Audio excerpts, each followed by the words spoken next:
오늘 함께 묵상할 말씀은 민수기 31장 1절로 12절 말씀입니다. 1절 여호와께서 모세에게 말씀하여 이르시되 이스라엘 자손의 원수를 미디안에게 갚으라. 그 후에 네가 네 조상에게로 돌아가리라. 모세가 백성에게 말하여 이르되 너와 함께 있는 사람들 가운데서 전쟁에 나갈 사람들을 무장시키고 미디안을 치러 보내어 여호와의 원수를 갚되 이스라엘 모든 지파에게 각 지파에서 1000명씩을 전쟁에 내보낼지니라 하매 각 지파에서 1000명씩 이스라엘 100만 명 중에서 12000명을 택하여 무장을 시킨지라. 모세가 각 지파에 1000명씩 싸움에 보내되 제사장 엘라살의 아들 비느하스에게 성소의 기구와 시노나팔을 들려서 그들과 함께 전쟁에 보내매 그들이 여호와께서 모세에게 명령하신 대로 미디안을 쳐서 남자를 다 죽였고 그 죽인 자 외에 미디안의 5 왕을 죽였으니 미디안의 왕들은 에위와 레겜과 수르와 후르와 레바이며 또 부올의 아들 발람을 칼로 죽였더라. 이스라엘 자손이 미디안의 부녀들과 그들의 아이들을 사로잡고 그들의 가축과 양떼와 재물을 다 탈취하고 그들이 거치하는 성읍들과 촌락을 다 불사르고 탈취한 것, 노력한 것, 사람과 짐승을 다 빼앗으니라. 그들이 사로잡은 자와 노력한 것과 탈취한 것을 가지고 여리고 맞은편 요단 강가 모압 평지의 진영에 이르러 모세와 제사장 엘르아살과 이스라엘 자손의 회중에게로 나오니라. 아멘. 오늘 말씀의 제목은 발람이 죽은 이유입니다. 오늘 본문 민수기 31장에는 여호와께서 모세에게 마지막 명령으로 미디안을 공격하여 원수를 갚으라고 명령하십니다. 2절에 보면 미디안에게 원수를 갚고 그 후에 조상에게로 돌아가라고 이렇게 말씀하십니다.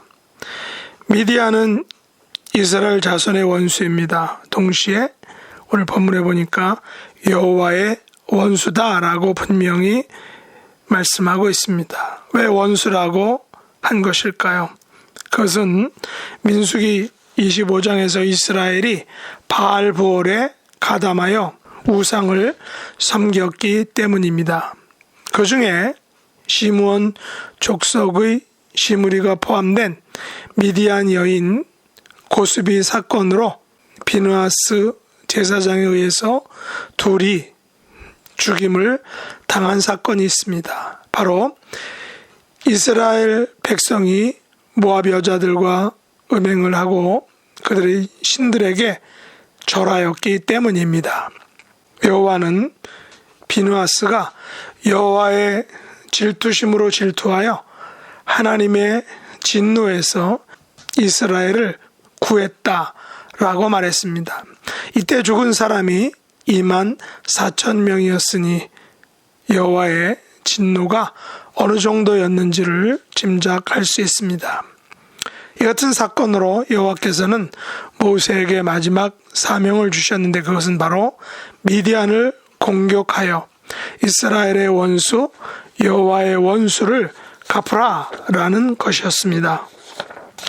모세는 각 지파에서 1000명씩 뽑아서 12000명을 무장시켰습니다. 이 싸움에서 비느하스는 성소의 기구와 시노나팔을 들고 병사들과 함께 전장에 나아갔습니다. 여호와께서는 미디안을 쳐서 남자를 다 죽이라고 하셨고 미디안 5 왕과 부올의 아들 발람을 칼로 죽이게 하셨습니다. 미디안 5 왕들이 죽은 것은 마땅한데 부올의 아들 발람까지 칼로 죽였다는 것입니다. 발람이 죽은 이유가 무엇일까요? 16절에 보면 이렇게 말합니다. 보라, 이들이 발람의 꾀를 따라 이스라엘 자손을 부월의 사건에서 여호와 앞에 범죄하게 하여 여호와의 회중 가운데 연병이 일어나게 하였느니라 라고 말했습니다. 민수기 25장에서는 미디안 여인이 연루된 고스비 사건의 주범에 대해서 언급하지 않았습니다. 그러나 31장에서는 여호와께서 그 주범을 언급하셨습니다. 그가 누구입니까? 바로 발람입니다. 모압왕 발락이 국제적 주술사인 발람을 불러서 이스라엘을 저주하려 했으나 여호와께서 그 저주를 축복으로 3번씩이나 바꾸어 주셨습니다. 그래서 발락과 발람은 주술로는 도저히 이스라엘에게 타격을 줄 수 없다라고 생각해서 작전을 바꾼 것입니다. 그 바꾼 작전이 바로 모압 여인들을 통한 음행 사건이었고 그 절정이 바로 고스비 사건이었던 것입니다. 여호와께서는 바알보를 통해 이스라엘을 무너뜨리려는 미디안의 5 왕들을 죽였습니다. 그리고 그들의 주술사인 발람까지 죽이신 것입니다.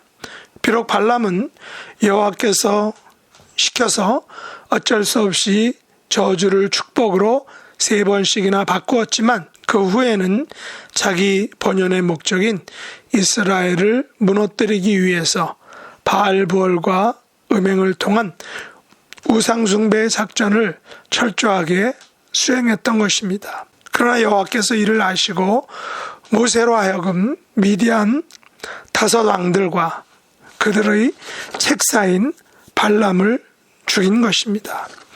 발람은 국제적인 주술사로서 잠시 여호와께서 그를 사용하셨으나 결국에는 그의 원래 목적인 이스라엘을 영적으로 괴멸시키려는 시도를 했고 그에 대한 심판으로 죽임을 당한 것입니다. 그런데 비록 이스라엘이 미디안과의 전쟁에서 승리를 했지만 여호와의 명령을 온전히 준행하지는 못했습니다. 다시 말해서 여호와는 미디안을 쳐서 남자를 다 죽이라고 명령하셨는데 9절에 보면 미디안의 부녀들과 그들의 아이들을 사로잡고 가축과 양떼와 재물을 탈취했다라고 이렇게 말합니다. 그리고 17절과 18절에 보면 아이들 중에 남자는 다 죽이고 남자와 동침하여 사내를 아는 여자도 다 죽이고 남자와 동침하지 아니하여 사내를 알지 못하는 여자들은 살려두라 라고 이렇게 말씀하셨습니다.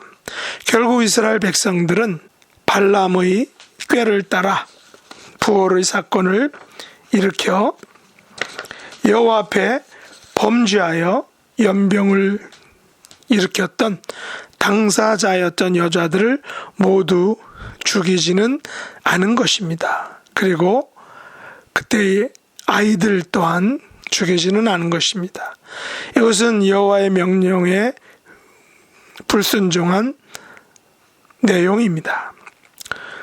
물론 오늘날의 시각으로 보면 약한 아이들 중에서 남자를 죽이고 남자를 아는 여자도 죽이라는 명령은 어떤 면에서는 비도덕적으로 들릴 수 있습니다. 그러나 그 당시 하나님 나라의 세계관에서는 발람의 꾀를 따라 이스라엘 자손을 부월의 사건, 우상 숭배의 사건, 영적인 간음의 사건에서 여호와 앞에 범죄하게 한 미디안 여인들과 남자 아이들까지 죽이라는 명령은 가나안 땅에서 하나님 나라를 이루어야 하는 그 당사자들에게는 반드시 지켜져야 했던 그런 명령이었다는 것입니다. 물론 이 같은 명령에 이스라엘은 온전히 순종하지 못하여 그 후에는 결국 그들과 함께 살면서 더욱 악한 영향력을 받아서 궁극적으로는 망하게 되는 결론에 이르게 되는 것을 우리가 알 수 있습니다. 우리는 본문에서 이스라엘과 미디안 5 왕들과의 싸움과 그 전후 처리 문제에서 어떤 교훈을 받게 됩니까? 그것은 하나님의 나라는 하나님의 거룩하심과 같이 거룩해야 한다라는 사실입니다. 약속의 땅 가나안에서 살아갈 하나님 나라의 백성들은 부활의 사건, 우상 숭배의 사건, 영적 간음의 사건과 같은 그 사건에서 자유로울 수 있어야 한다는 것입니다. 지금 우리는 대강절 셋째 주간을 보내고 있습니다. 매스컴에 보니까 영국에서는 2015년부터 안티 크리스마스 시장이 계속 열린다고 합니다. 크리스마스 분위기에 반대하는 사람들이 우울하고 칙칙한 분위기를 만들기 위한 것이라고 합니다. 성탄이 주는 예수님의 탄생이 주는 구원 대신에 어두움과 새드한 슬픈 분위기를 즐기는 것이라고 합니다. 그러므로 우리들은 믿지 않는 세상 속에서 하나님 나라의 거룩함과 또 예수 그리스도께서 가져오신 구원과 빛을 세상에 전할 수 있는 하나님의 자녀들이 될 수 있기를 예수님의 이름으로 축복합니다. 기도하겠습니다. 하나님 아버지, 모세에게 마지막 미션을 주셨는데 그것은 부활의 사건을 일으킨 장본인들인 미디안을 치라는 그런 것이었습니다. 그러나 이스라엘 백성들은 그 명령을 온전히 순종하지 못하였습니다. 부활의 사건의 주범인 발람을 죽인 것은 부활의 사건이 얼마나 하나님 나라의 백성들에게 악한 영향을 미쳤는지를 알려주시기 위함인 줄 압니다. 우리가 살고 있는 세상도 안티 크리스마스 분위기를 만든다고 합니다. 더욱 영적으로 깨어서 하나님의 거룩하심과 예수님의 탄생을 통한 구원과 빛의 은혜를 세상에 전할 수 있는 하나님의 자녀들, 주님의 자녀들이 될 수 있도록 은혜 베풀어 주시옵소서. 예수님의 이름으로 간절히 기도드립나이다. 아멘. 하늘에 계신 우리 아버지여, 이름이 거룩히 여김을 받으시오며 나라의 임하옵시며 뜻이 하늘에서 이룬 것 같이 땅에서도 이루어지이다. 오늘날 우리에게 일용할 양식을 주옵시고 우리가 우리에게 죄 지은 자를 사하여 준 것 같이 우리 죄를 사하여 주옵시고 우리를 시험에 들게 하지 마옵시고 다만 악에서 구하옵소서. 대개 나라와 권세와 영광이 아버지께 영원히 싸움나이다. 아멘.